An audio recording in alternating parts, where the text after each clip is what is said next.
യോശുവയുടെ പുസ്തകം അദ്ധ്യായം 20. യഹോവ യിസ്രായേൽ മക്കളോട് പറയുവാനായി യോശുവയോട് ഇപ്രകാരം അരുളിച്ചെയ്തു. മനഃപൂർവ്വമല്ലാതെ അബദ്ധവശാൽ ഒരാളെ കൊന്നുപോയവൻ ഓടിപ്പോയി അഭയം പ്രാപിക്കേണ്ടതിന് യഹോവ മോശെമുഖാന്തരം നിങ്ങളോട് കല്പിച്ച സങ്കേതനഗരങ്ങൾ നിശ്ചയിപ്പീൻ. രക്തപ്രതികാരകൻ കൊല്ലാതിരിപ്പാൻ അവ നിങ്ങൾക്ക് സങ്കേതമായിരിക്കേണം. ആ പട്ടണങ്ങളിൽ ഒന്നിലേക്ക് ഓടിച്ചെല്ലുന്നവൻ പട്ടണത്തിന്റെ പടിവാതിൽക്കൽ നിന്നുകൊണ്ട് തന്റെ കാര്യം പട്ടണത്തിലെ മൂപ്പന്മാരെ അറിയിക്കുകയും അവർ അവനെ പട്ടണത്തിൽ കൈക്കൊണ്ട് തങ്ങളുടെ ഇടയിൽ പാർക്കേണ്ടതിന് അവനൊരു സ്ഥലം കൊടുക്കുകയും വേണം.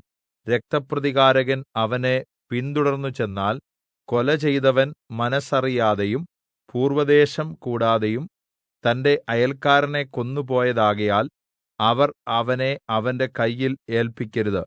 അവൻ സഭയുടെ മുമ്പാകെ വിസ്താരത്തിന് നിൽക്കുംവരെയോ അന്നുള്ള മഹാപുരോഹിതന്റെ മരണംവരെയോ ആ പട്ടണത്തിൽ പാർക്കേണം. അതിന്റെ ശേഷം കൊല ചെയ്തവന് താൻ വിട്ടോടിപ്പോന്ന സ്വന്ത പട്ടണത്തിലേക്കും സ്വന്ത വീട്ടിലേക്കും മടങ്ങിച്ചെല്ലാം.